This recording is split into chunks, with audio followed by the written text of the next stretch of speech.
Hi, my name is Megan Walsh. I'm a doctoral student in the Special Education Department at Vanderbilt University. And during this brief presentation today, I'm going to be giving an overview of the taxonomy of intervention intensity. I'll be explaining what the taxonomy is and then how it can be used to help meet the needs of students with severe and persistent learning and behavior challenges in the context of database individualization, or DBI. Before we get into the taxonomy, though, I want to back up for a second and talk about the last thing I just said, which was DBI. Simply put, DBI, or database individualization, is a systematic method for using data to determine when and how to provide more intensive intervention for students. This isn't a brand new approach or anything.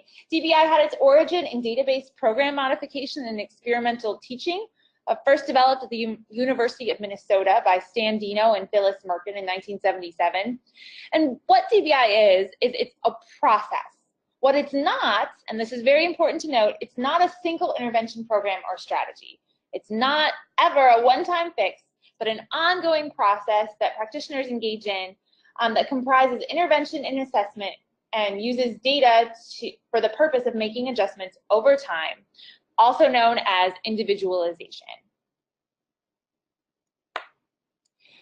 DBI is a process, and in that process comprises two main phases, the setup phase and the implementation phase.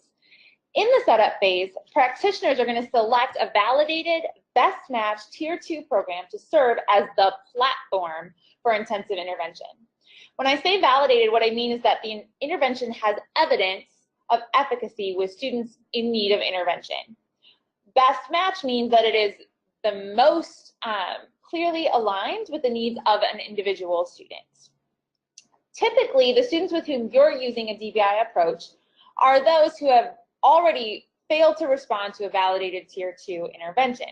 So these are students with severe and persistent, and I emphasize that persistent part, learning challenges.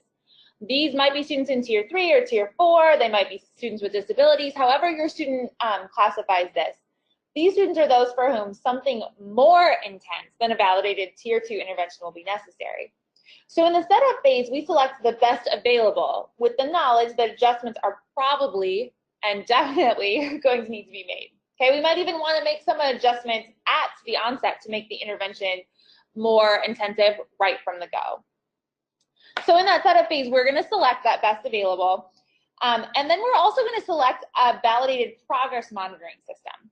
Sometimes a Tier 2 intervention will include a progress monitoring measure, but most of them won't. So we're going to need to identify a progress monitoring tool that's going to be aligned to the student's goals, is sensitive to growth, and has good psychometric qualities. That's what we're going to be doing in the setup phase of the DBI process. Okay, remember, this is a process. It's not a single intensive intervention, so we're not just going to find something. We're identifying something, and from there, we're going to move into the implementation phase. In the implementation phase, we're going to engage in the process of individualization. And that process means that we're slowly intensifying that Tier 2 intervention we identified it in the setup phase in an attempt to get closer and closer to meeting the needs of our students. Okay, the implementation phase is a cyclical process of analyzing data, formulating adjustments based on that data, implementing the adjustments, collecting more data, analyzing the data. You get the picture. We're going to keep going back and forth through these steps. Okay, and on an ongoing basis, we're going to take a very systematic look at the data we're collecting through progress monitoring to determine if the student is making adequate progress. Okay, we're going to ask ourselves, is this student progressing? Are they on track to meet their goal? If the answer to those questions when we check in is yes, we're just going to continue implementing that intervention just the same way we had been for a given number of weeks. And again, we're going to analyze our data, say, okay, is the student now progressing? Are they continuing to be on track to meet their goals? At some point, if the answer to those questions is no, we're going to take a second, we're going to collect additional diagnostic data to help us better understand why that student isn't progressing. And we're going to use that data to formulate an adjustment to the intervention platform that we're using to make it more intense for that student. Okay, then we'll implement that adjusted intervention with that new adjustment in it, and we're going to begin the process of collecting and analyzing that data anew. This cycle is going to continue over and over until the student meets their goal at which point, ostensibly, we're going to return back to the setup phase, actually, and continue the cycle again by selecting a new intervention that meets students with their new needs, wherever they are, now that they've met their goal, and continue this process of database individualization until we get the students up to where we want them to be. The taxonomy of intervention intensity is a tool to support practitioners in this DBI process. It's a system for describing interventions in terms of the 7 dimensions along which intensity can vary. I kind of like to think of it like a soundboard. Okay, we can run an intervention through the taxonomy and use the dimensions like knobs or sliders to kind of titrate or intensify the intervention at different points to help meet the needs of an individual student. The taxonomy can support the DBI process both in the setup phase and in the implementation phase. In the setup phase, the taxonomy can help practitioners identify the validated Tier 2 platform that they want to use and the best match for an individual student. And then in the implementation phase, they can use the taxonomy to help them formulate smart and targeted adjustments. The taxonomy comprises 7 dimensions, and here's an example of a form that you could use to rate an intervention platform on those 7 dimensions of intervention intensity. We've provided a draft of this form in the handout section of this webinar, so feel free to access that as we talk about this and move through this webinar. Using this form, what you're going to do is ideally, in the setup phase, rate an intervention, or hopefully 7 or more, however many interventions you have, to determine the best match for a student. And you're going to rate it on these 7 dimensions. These are listed on the left side of this form. Those are strength, dosage, alignment, attention to transfer, comprehensiveness, behavioral support, and individualization. I'm going to explain what each of those dimensions are in just a second. But using this rating form, what we would do is we'd rate each of the components that kind of make up those dimensions and give an intervention a score. Usually we use a rating scale of 0 to 3, with 3 meaning there's lots of good evidence that this intervention platform would meet that component. 0 means there's no evidence of that. And ideally what we would do is we would kind of rate each of these components, come up with average scores for each of the dimensions, and then compare several different intervention platform ratings to each other to kind of find the right one for us. During the implementation phase, at each of our designated checkpoints, so maybe we've decided that every 2 weeks we're going to review our progress monitoring data, or every 3 or every 6, depends on kind of what area you're working on and the student and when you'd expect to see changes. But when we look at our data and we get to a point where we say, nope, this student is not progressing, they're not meeting their goals, they're not on track, we would then fill out one column on this right side of the form, and we would analyze that collected progress monitoring data, analyze our diagnostic data, and decide kind of which dimension can we do something to, can we intensify to make this intervention more intense for this student and hopefully get them to progress more quickly. All right, so I hope at this point you're beginning to see how the taxonomy of intervention intensity fits within the DBI framework. During the remainder of this session, I'm going to review those 7 dimensions that I just talked about, along which intensity can vary. The first dimension is strength. And when I say strength, I mean how well this intervention could be expected to work for students in need of intensive intervention. To determine the strength, you're going to want to consider if this intervention produces good results for students who require intensive intervention. It's important to note here that most interventions, the way research is conducted, are conducted with students at risk. And some of the students at risk are those students in need of intensive intervention, right? Those students who have extremely low scores, who have not responded very well. But students at risk can also include Tier 2 students, or students who are maybe just below the 50th percentile, maybe in that low average range. So most research is going to report effect sizes for students kind of in that whole broad area, anybody below the 50th percentile generally. If you're looking at the strength of an intervention for a student needing intensive intervention, you're wanting to know what are the effects that I can expect for students in the 20th percentile or below, those students who are likely to not respond to a Tier 2 intervention right away.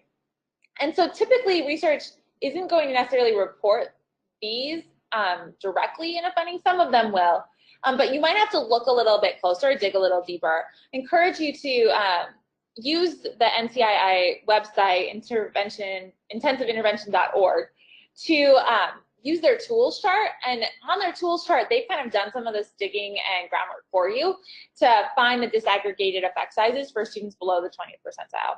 When those effect sizes aren't available, whether on the NCII tools chart or in the research reports themselves, you may want to reach out to researchers or intervention developers for more information. And if they have it, they'll probably provide it for you. A note about effect sizes. When I say effect size, an effect size is just a standardized measure that we use to describe how much higher intervention students performed at the end of the intervention when compared with students who didn't get the intervention.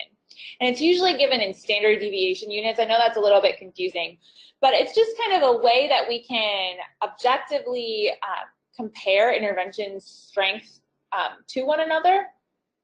Typically, an intervention that reports an effect size of 0.35 to 0.4 would be considered a moderate effect. So you might give it a score of 2 for strength, right? If they give you an effect size of 0.5 or above, that would be a very strong effect, and it would probably get a score of 3.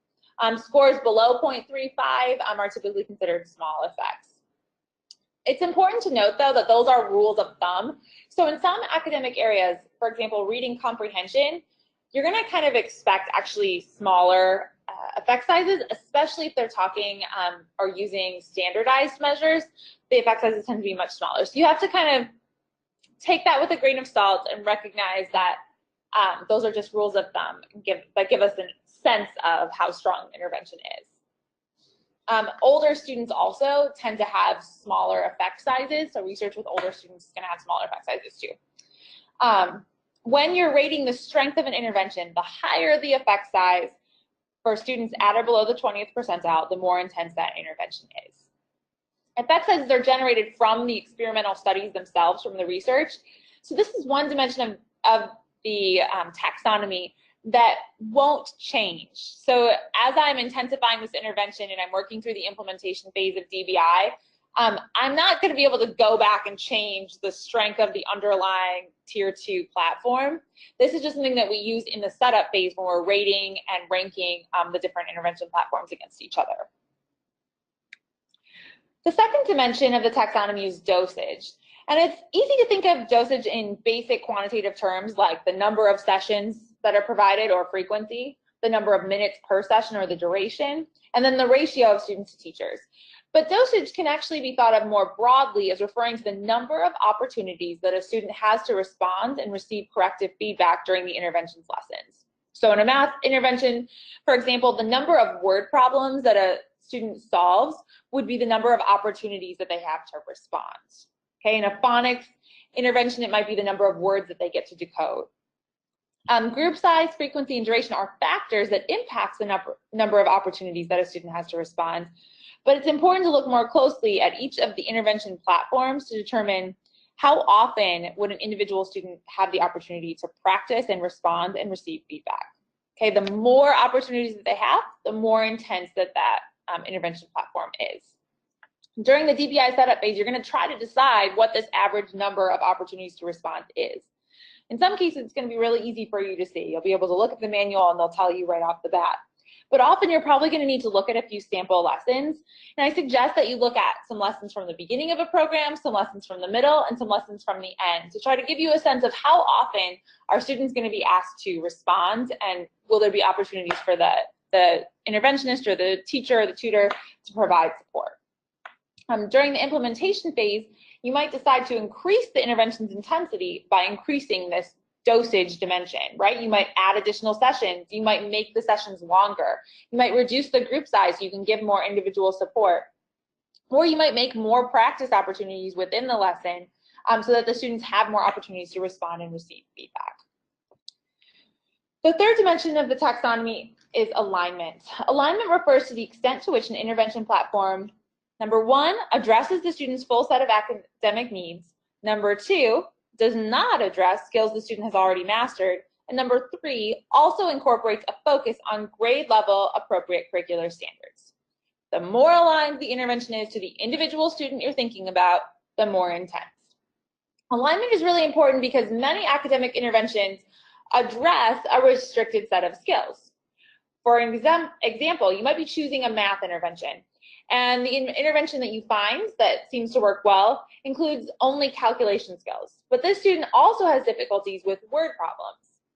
So this intervention would not be perfectly aligned to the student's needs because it only addresses one of their deficits in the area of math.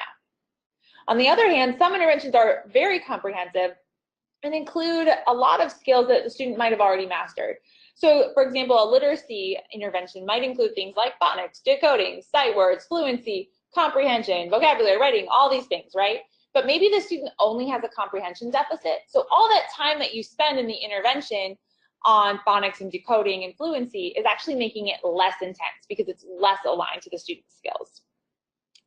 Also, remember, the whole point of the intervention that we're doing is to help students progress toward a level where they're able to receive benefit from Tier 1 instruction. So we want to get them as close as we can to their peers who are Tier 1, right? So the more that an intervention includes links to the grade appropriate curricular standards, the more aligned and the more intense this intervention will be. The fourth dimension of intervention intensity is attention to transfer. When I say transfer, I'm referring to generalization. An intense intervention is one that specifically considers the conduits by which the skills, strategies, and knowledge taught in the intervention are going to move into other contexts, okay? Transfer is a major, I repeat, it is a major obstacle for students with severe learning challenges. You may have noticed that one of the foundational concepts in the Holland justification statement on an IEP is that the students needs pull-out services because they're failing to use observational learning. In other words, they're not generalizing what they're learning to other contexts. So this is just a fundamental part of why we say a student is in need of more intensive intervention. I bring that up to reiterate that students in need of intensive intervention generally are those who have shown extreme difficulty with transfer. So interventions that recognize this and that provide direct and explicit instruction to help students transfer their skills to other contexts and other settings, those are going to be more intense. Interventions that do not address this, that just teach students about this skill but don't have any connection to context, those are going to be interventions that are less intense. When rating this dimension of the taxonomy, you're going to consider whether the intervention explicitly teaches students how to apply the skills taught in other contexts, and also if it helps them link the skills that are being taught to skills they've already mastered to help them see how they can apply what they're learning to solve new, novel, complex problems, okay? It's important to note, though, that just because an intervention scores low on this dimension in the setup phase, you might still choose this intervention for a student. So then in the implementation phase, you would know that this is just something that you might want to do to intensify the intervention down the road. So for example, if I'm implementing a decoding intervention, right, and in tutoring sessions, in my intervention sessions, I'm noticing that this student is really mastering these decoding skills that I'm teaching them. However, they're still not making progress on their progress monitoring data. So something is not transferring. They're not moving it to a new context. So I might add transfer instruction to help them see that they should apply this decoding skill that I'm teaching them in tutoring to other settings, like a progress monitoring, just for an example, okay? The fifth dimension of intervention intensity is comprehensiveness.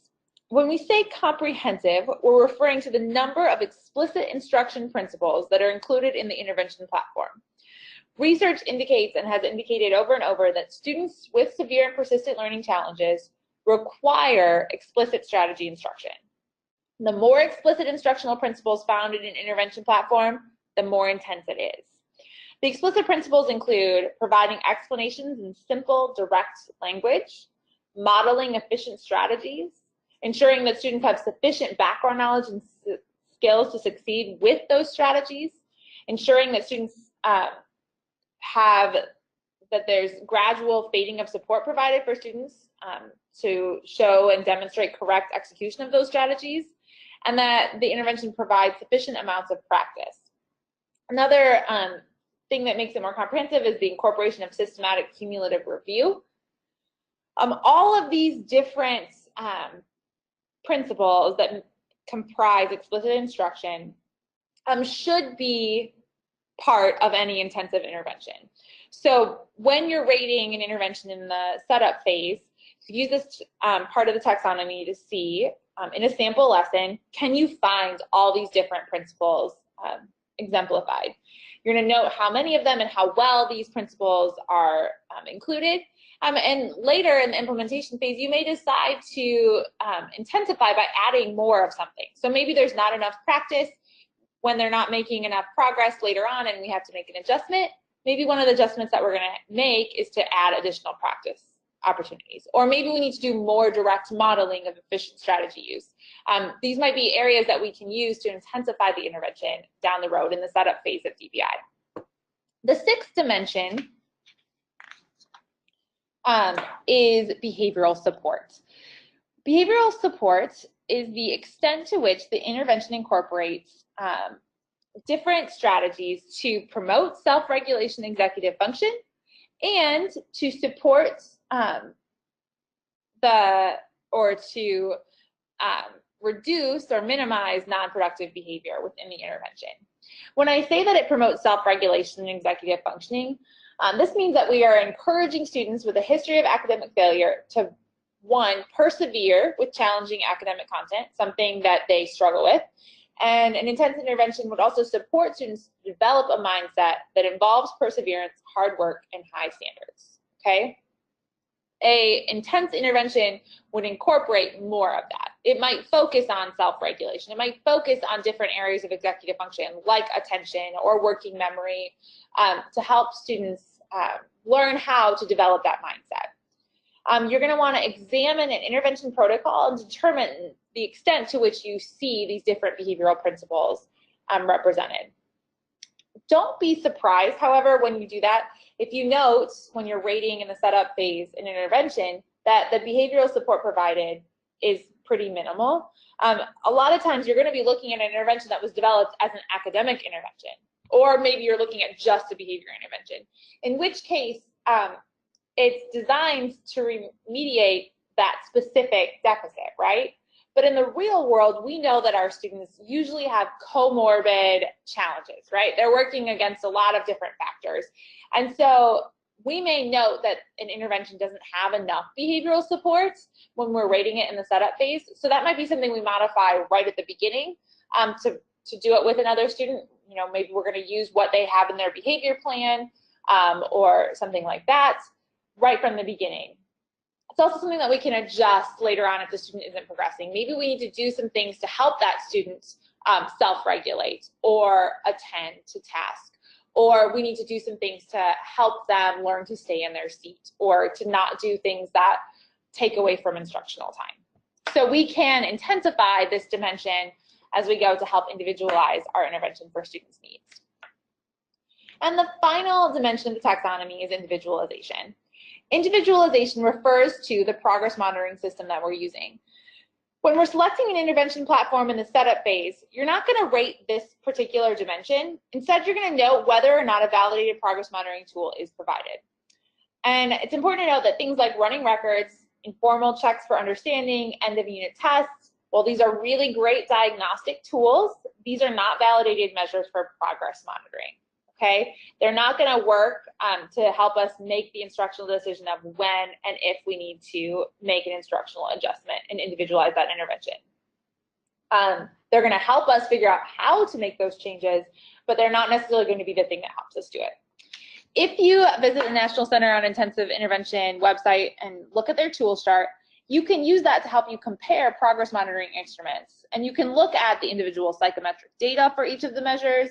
You can look for the students for whom that measure has been used. You can look at details about how much time you can expect to use if implementing that, how much time it's going to take out of your instruction, the cost of purchasing any of those things, and descriptions of just how the measure works so that you can identify the best match for students you're working with. Sometimes, like I mentioned much earlier in this webinar, there's going to be a progress monitoring tool provided in the intervention, but very often that's not the case.